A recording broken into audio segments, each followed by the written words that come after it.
नमस्कार, मैं हूं राहुल कुशवाहा और आप देख रहे हैं लीगल नॉलेज।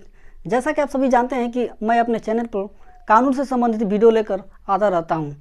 आज की इस वीडियो में हम जानेंगे कि किस तरह भारत में नकली दवाइयों का व्यापार दिन प्रतिदिन बढ़ता जा रहा है और इसका क्या साइड इफेक्ट होगा। इन्हीं सब सारी चीज़ों को जानने के लिए आज हम अपने चैनल पर एक स्कॉलर को बुलाए हैं जो अभी हाल ही में JNU से PhD किए हैं और इन सारी चीज़ों पर डिटेल में चर्चा करेंगे। Thank you Rahul. जैसा कि राहुल ने अभी बताया कि हम आज एक अहम मुद्दे पर चर्चा करने के लिए यहाँ पर उपस्थित हुए हैं और ये जो अहम मुद्दा है ये हमारे और आपके जीवन से बहुत गहराई से जुड़ा हुआ है। ये मुद्दा है हमारे और आपके स्वास्थ्य से जुड़ा हुआ।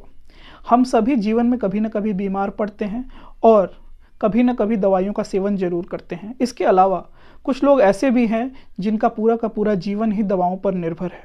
लेकिन क्या आपको पता है कि ऐसी भी कई दवाइयां हैं जिनका हम सेवन करते हैं और ये दवाइयां बाजार में नकली तौर पर उपलब्ध हैं। भारत में नकली दवाइयों का व्यापार बहुत ही अधिक फल फूल रहा है। अभी हाल ही में central drug standard control organisation के द्वारा एक रिपोर्ट जारी की गई जिसमें लगभग 500 से अधिक दवाइयों को ये बताया गया कि ये गुणवत्ता पर खरी नहीं उतरी हैं और इन दवाइयों में पैरासीटामोल, पैन-डी, डायबिटीज़, कैंसर जैसी बीमारियों की भी दवाइयाँ शामिल हैं। आपको ये जानकर हैरानी होगी कि ये जो व्यापार है ये लगातार बढ़ता जा रहा है और पैरासीटामोल जैसी दवाइयाँ तो हमारे और आपके घरों में आमतौर पर ही उपलब्ध हो जाती हैं। भारत में इसको लेकर के सख्त कानून भी है। जैसा कि आप सभी जानते होंगे कि इसके लिए drugs and cosmetic amendment act 2008 के तहत कानून बनाया गया है जिसमें 10 साल से लेकर के उम्र कैद तक की सज़ा का प्रावधान किया गया है। इसके अलावा जो भी जब्त दवाइयाँ होंगी उनका 3 गुना या फिर 10 लाख रुपए तक की जुर्माने का भी प्रावधान है। लेकिन स्वास्थ्य ऐसा एक अहम मुद्दा है जिस पे जुर्माने जैसी सिर्फ कार्रवाई से कोई भी सुधार नहीं हो सकता है।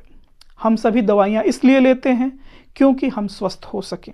लेकिन जब आपको ये दवाइयाँ ही बीमार बनाने लगें तो आप स्वस्थ होने की कल्पना कैसे कर सकते हैं।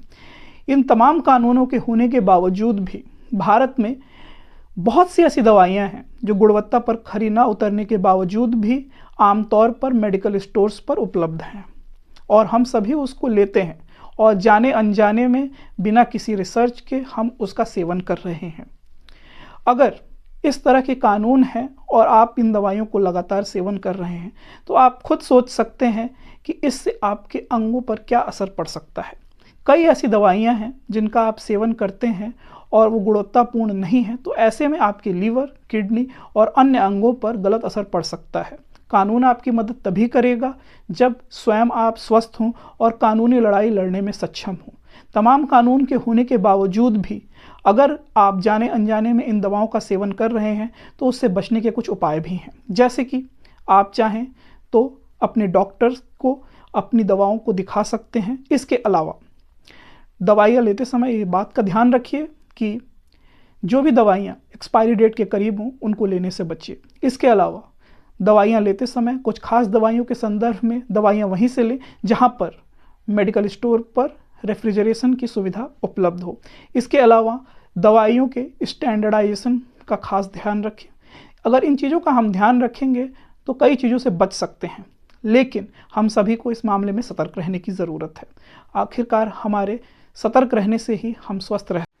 आई होप कि इस वीडियो से आपको बहुत कुछ जानकारी प्राप्त हुई होगी। अगर इसी तरह का आप वीडियो चाहते हैं तो कृपया इस चैनल को लाइक करें, सब्सक्राइब करें। Thank you.